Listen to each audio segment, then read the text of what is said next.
तो चलिए आज हम शुरू करने जा रहे हैं वैद्युत क्षेत्र, किसी बंद पृष्ठ पर वैद्युत क्षेत्र में गॉस की प्रमेय।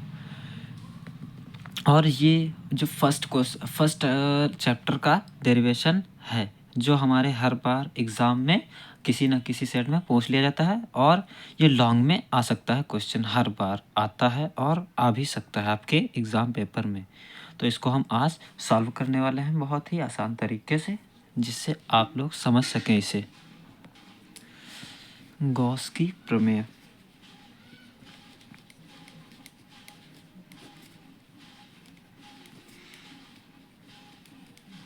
गॉस की प्रमेय। तो चलिए हम देखते हैं गॉस की प्रमेय का कथन क्या है। इसका कथन यह है कि किसी बंद पृष्ठ से गुजरने वाला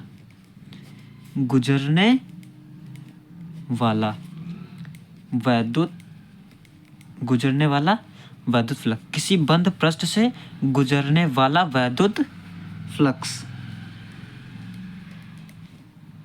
वाला वैद्युत फ्लक्स उस पृष्ठ पर, जिस पृष्ठ से या किसी बंद पृष्ठ, मतलब जिस बंद पृष्ठ से या गुजरने वाला वैद्युत फ्लक्स जो होता है, उस पृष्ठ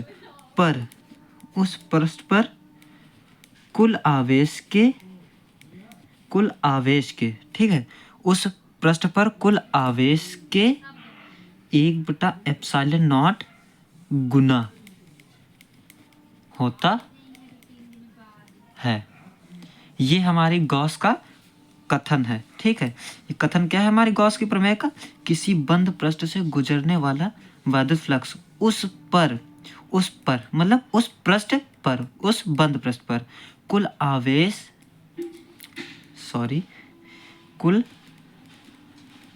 के 1/ε0 गुना होता है। मतलब जो हमारा वैद्युत फ्लक्स है या उस क्षेत्र पर आवेश के 1/ε0 गुना होता है, ये हमको सिद्ध करना है। या क्यों अपॉन ε0, हमें यह सिद्ध करना है।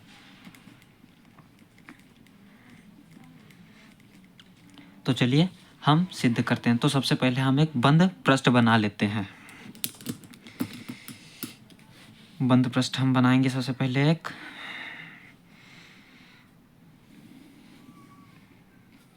हमने एक बंद पृष्ठ बना लिया।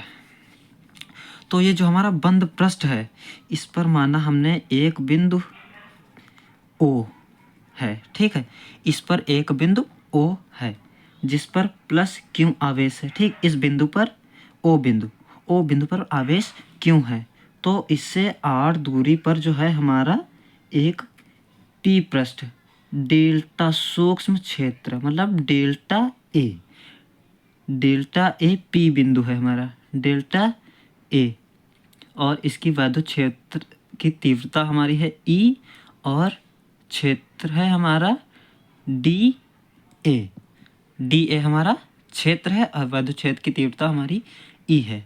तो हम इस बिंदु P, ये हमारा बिंदु P है, बिंदु P, और ये R दूरी है, ठीक है।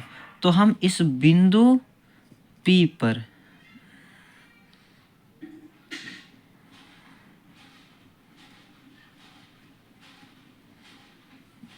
चलिए अब हम देखते हैं। और जो हमारा बिंदु P के कारण हमारा O बिंदु पर जो घन कोण बन रहा है, वो हमारा डेल्टा क्षेत्रफल के कारण बन रहा है। तो इसलिए वो हमारा घन कोण हो जाएगा dω। ये हमारा हो जाएगा घन कोण, ठीक है। ये हमारा घन कोण हो गया। तो चलिए अब हम देखते हैं। तो हम देखते हैं कि हमारा जो बिंदु P है, उस पर हमारे +Q आवेश के कारण जो वैद्युत क्षेत्र की तीव्रता है, उसको हम पहले देखते हैं। तो बिंदु P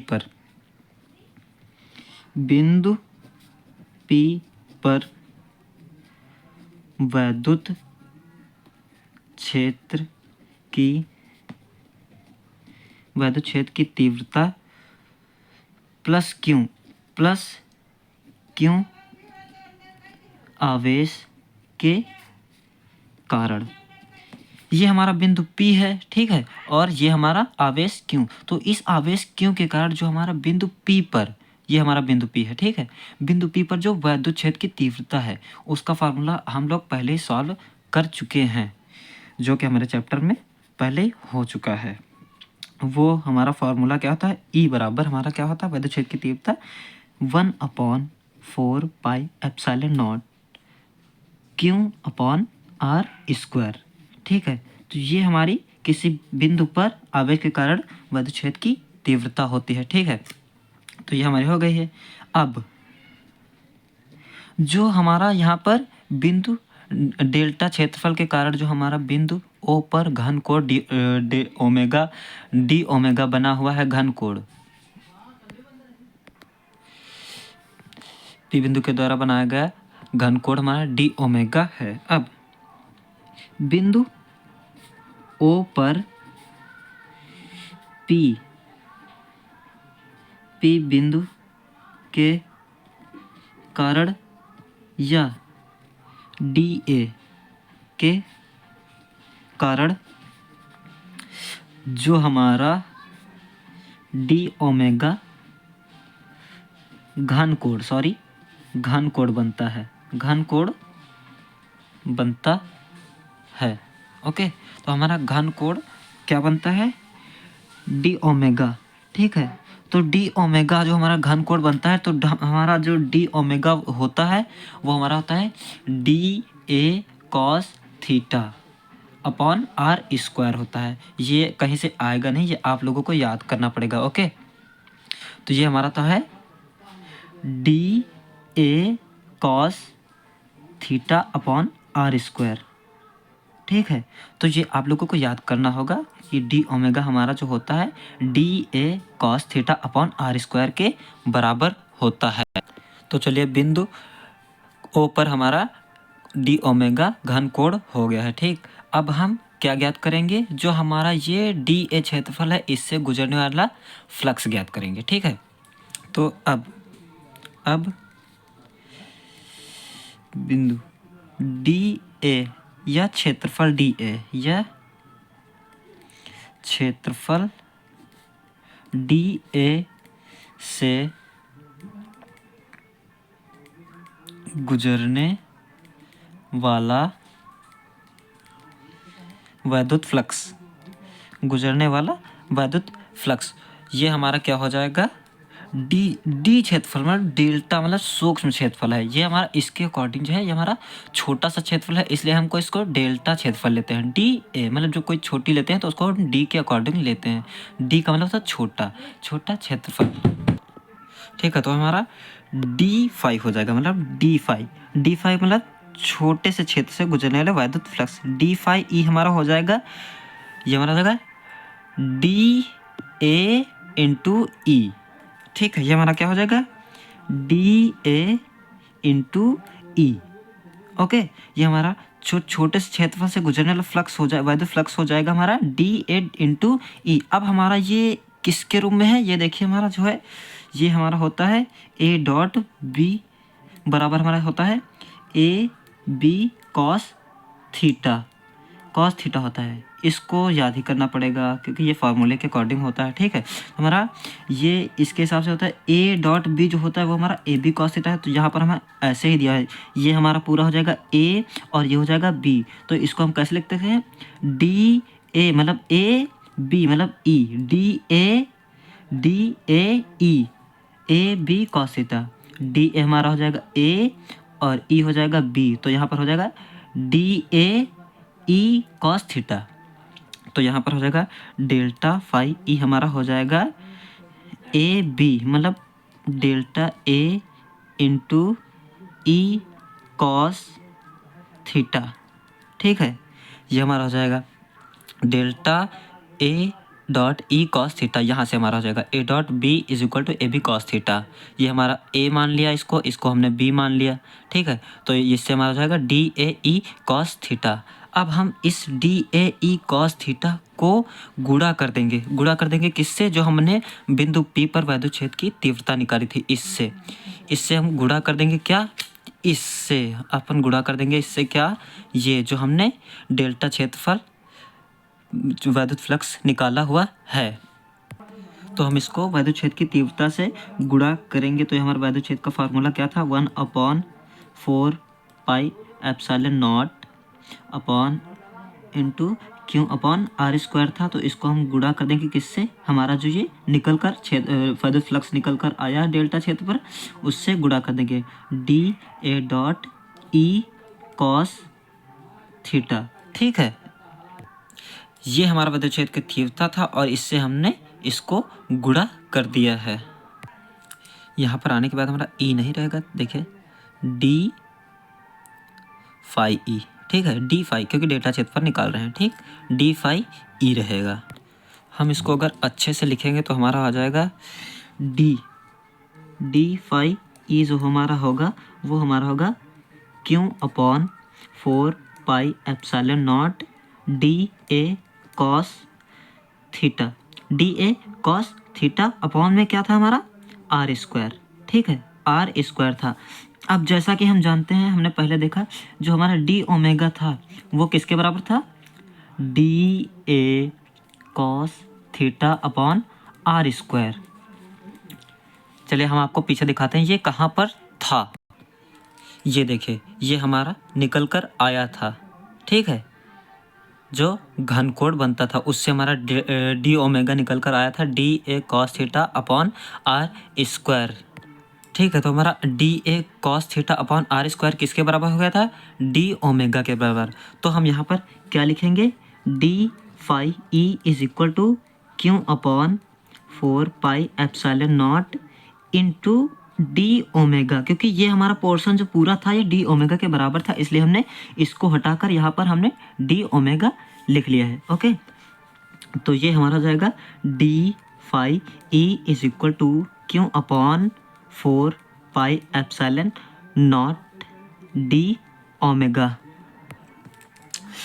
और फाइनली हमारा जो सूक्ष्म क्षेत्रफल पर हमने चुंबकीय फ्लक्स ज्ञात कर रहे थे, जो हम ज्ञात कर रहे थे चुंबकीय फ्लक्स सूक्ष्म क्षेत्रफल, यही हमारा चुंबकीय फ्लक्स उस क्षेत्रफल जो डेल्टा क्षेत्रफल था, डी ए क्षेत्रफल था, उसके लिए हमारे चुंबकीय फ्लक्स का फार्मूला ये आ गया है। ठीक है, अब हम डेल्टा ए क्षेत्रफल निकाल चुके हैं, अब हम उसको ज्ञात करेंगे संपूर्ण पृष्ठ पर।